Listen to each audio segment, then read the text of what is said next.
No cemitério de Alto de São João, em Lisboa, sob um céu cinzento de outono, João sentiu os olhares como facas cravadas nas costas enquanto o caixão de Miguel descia à terra.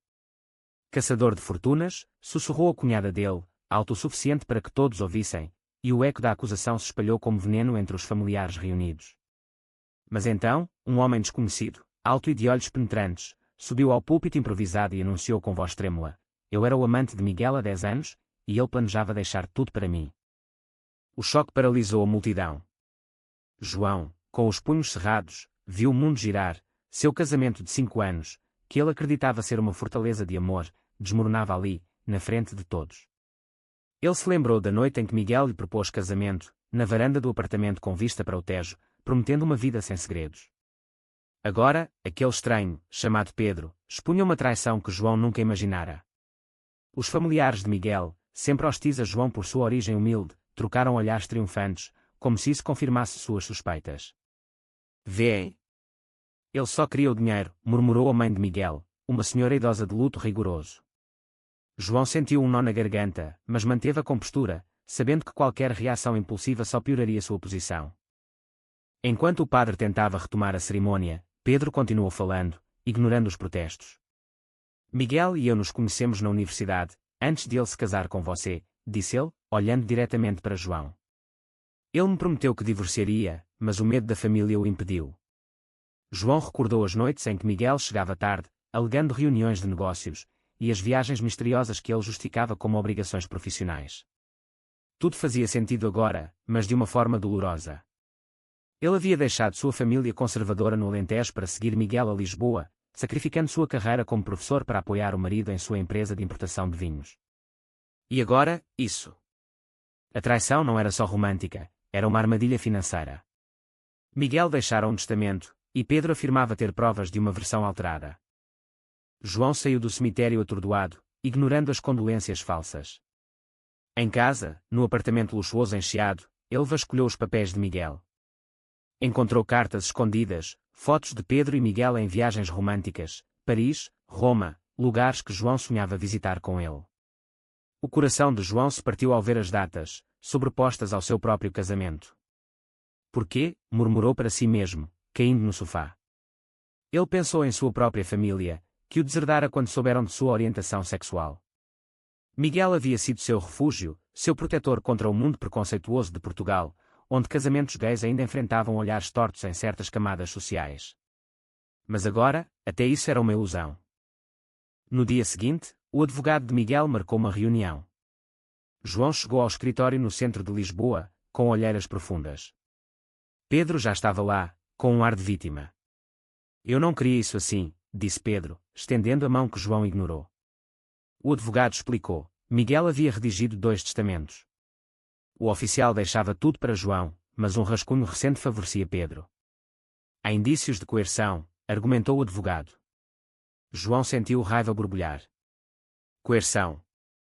Ele nunca pressionara Miguel por dinheiro, ao contrário, insistira em um acordo pré-nupcial para provar seu amor genuíno. Mas a família de Miguel, rica e tradicional, sempre o via como um oportunista, um rapaz do interior que seduzira o herdeiro. A discussão esquentou. Pedro revelou que Miguel planejava se divorciar de João para viver abertamente com ele, mas o câncer terminal o pegou de surpresa. Ele me amava de verdade, insistiu Pedro. João rebateu, e eu? Fui só uma fachada para a família. As palavras ecoaram no escritório, expondo a ferida aberta. João saiu dali determinado a lutar pelo que era seu por direito, mas o preço emocional já era alto. Ele perdeu o apetite, o sono, e começou a questionar cada memória feliz. Naquela noite, ligou para sua irmã, a única familiar que ainda falava com ele. Mana, e se tudo fosse mentira? Perguntou, voz embargada.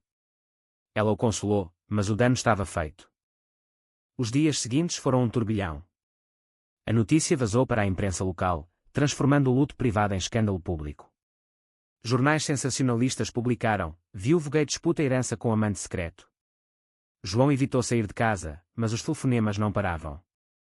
Amigos comuns tomaram partidos, alguns o apoiavam, outros o julgavam. Ele se sentiu isolado em uma cidade que antes amava.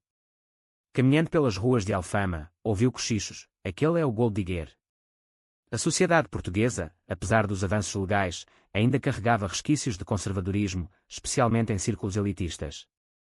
João refletiu sobre sua juventude, quando escondia sua sexualidade por medo de rejeição. Miguel o ajudara a se assumir, mas agora essa liberdade parecia uma prisão. Em uma reunião familiar, a mãe de Miguel o confrontou diretamente. Você nunca foi bom o suficiente para o meu filho, disse ela, olhos frios. João, contendo as lágrimas, respondeu, eu o amei mais do que vocês imaginam. Mas as palavras soaram vazias. Pedro, por sua vez, começou a pressionar, enviando mensagens ameaçadoras, desista, ou revelo mais segredos. João debateu internamente, lutar pela herança significava expor sua vida privada no tribunal, arriscando mais humilhação. Desistir significava admitir derrota, confirmando as acusações. Ele escolheu lutar, contratando seu próprio advogado. O custo. Sua paz mental, já fragilizada. À noite, sonhava com Miguel, acordando suado e confuso. A traição o forçava a questionar sua identidade, era ele vítima ou cúmplice involuntário de uma farsa? A batalha legal começou em um tribunal de Lisboa, onde o ar-condicionado não disfarçava a tensão palpável. João sentou-se ao lado de seu advogado, enfrentando Pedro e a família de Miguel. O juiz, um homem de meia-idade com expressão impassível, ouviu os argumentos iniciais. Pedro apresentou e-mails e mensagens que provavam o affaire, alegando que Miguel pretendia alterar o testamento.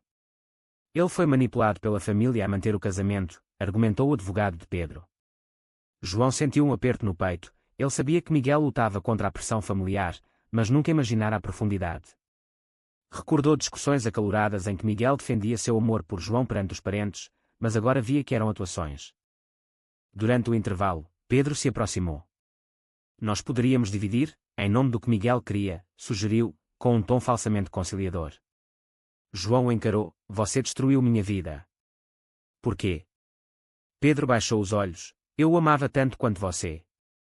Aquela admissão humanizou o rival, mas não diminuiu a dor. João pensou em sua própria jornada, aos 18 anos, fugindo de uma família católica devota que via a homossexualidade como pecado. Em Lisboa, encontrou aceitação em círculos LGBT, mas o casamento com Miguel o elevou socialmente, expondo-o a preconceitos velados. Agora, esse mundo desabava. De volta ao tribunal, testemunhas foram chamadas. Um amigo comum depôs a favor de João, descrevendo seu apoio incondicional durante a doença de Miguel. João largou tudo para cuidar dele, disse. Mas a cunhada de Miguel rebateu, ele só queria a herança. Miguel nos confidenciou que se sentia preso. João mordeu o lábio, recordando as noites no hospital, segurando a mão de Miguel enquanto a quimioterapia o enfraquecia. Ele sacrificara sua saúde mental, lidando com a depressão pós-diagnóstico, tudo por amor. Mas a dúvida plantada por Pedro corroía, e se Miguel realmente o usasse como escudo? Fora do tribunal, a pressão social aumentava. Em uma cafeteria perto do Rocio, João encontrou um antigo colega de universidade.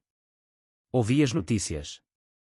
Força, cara, disse o amigo, mas o tom carregava piedade misturada à curiosidade mórbida. João se sentiu como um espetáculo. Ele começou terapia, recomendada por sua irmã, para lidar com o trauma. A terapeuta o ajudou a explorar seus conflitos internos, o medo de ser visto como vítima, a raiva pela traição, e a culpa por não ter notado os sinais. Você escolheu amar, mas o amor tem custos, disse ela. João assentiu, mas internamente debatia, valia a pena. Uma reviravolta veio quando João descobriu documentos em um cofre escondido. Miguel havia deixado uma carta para ele, João, perdoe-me. Pedro foi um erro do passado, mas você é meu futuro. Mas a data era antiga, antes do câncer. Por que não destruir? A ambiguidade o torturava. Ele confrontou Pedro em um encontro marcado em um parque no Príncipe Real, bairro gay-friendly de Lisboa. Por que agora? Porque no funeral? Perguntou João. Pedro confessou, eu estava com raiva. Miguel me prometeu, mas escolheu ficar com você por causa da família. A conversa revelou camadas. Pedro, de família pobre como João, via Miguel como salvação, mas foi mantido em segredo por anos. Ambos eram vítimas da hipocrisia social. No entanto, a empatia não durou. Pedro processou por difamação quando João insinuou em uma entrevista que ele era oportunista. A mídia amplificou, triângulo amoroso gay abala a elite lisboeta. João perdeu aliados, alguns amigos se distanciaram, temendo associação ao escândalo. Sua carreira como consultor freelance sofreu, clientes cancelaram contratos, citando distrações. Ele debateu desistir, mas o orgulho o impelia. Em uma noite chuvosa, caminhando pela Baixa, ele refletiu sobre as escolhas de Miguel. Casar-se abertamente com João foi um ato de coragem em uma sociedade ainda dividida, mas manter Pedro foi covardia. João pagava o preço por ambas. A família de Miguel intensificou os ataques. Em uma reunião particular, ofereceram um acordo, uma quantia modesta se João renunciasse. Você não pertence aqui, disse a mãe. João recusou, sentindo uma faísca de rebelião. Ele começou a reconectar com a comunidade LGBT, participando de grupos de apoio. Lá, ouviu histórias semelhantes, parceiros traídos, famílias rejeitadoras. Isso o fortaleceu, mas o custo era a exaustão emocional. Sonhos com Miguel o assombravam, misturando amor e raiva. Ele questionava, era certo lutar por dinheiro manchado de mentiras? Ou desistir honrava o amor verdadeiro? O julgamento prosseguiu com depoimentos intensos. João subiu ao banco das testemunhas, voz firme apesar do tremor interno. Eu amei Miguel além do dinheiro. Cuidei dele até o fim, declarou. O advogado de Pedro contra-argumentou, exibindo extratos bancários que mostravam transferências para Pedro. Você sabia? Perguntou. João negou, mas a semente da dúvida cresceu. Ele recordou brigas sobre finanças, onde Miguel o acusava de ser ingênuo. Agora, via que era distração. A plateia, incluindo jornalistas, anotava furiosamente, transformando sua dor em manchetes. Após a sessão, João encontrou sua irmã em um café no Bairro Alto. Você está se destruindo por isso, disse ela, preocupada. João admitiu, mas se eu desistir, confirmo as mentiras.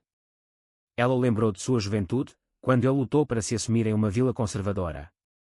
Você já venceu batalhas maiores, encorajou. Mas o peso acumulado o esmagava. Ele começou a beber mais, buscando alívio temporário em bares gays, onde ouvia conselhos mistos, alguns o viam como herói, outros como tolo. Uma traição inesperada veio de um amigo próximo de Miguel, que depôs a favor de Pedro. Miguel confidenciou que João era uma escolha segura, disse. João sentiu como um soco. Ele confrontou o amigo depois, por quê? A resposta, Pedro me pagou. A corrupção se espalhava, revelando a podridão por trás da fachada rica.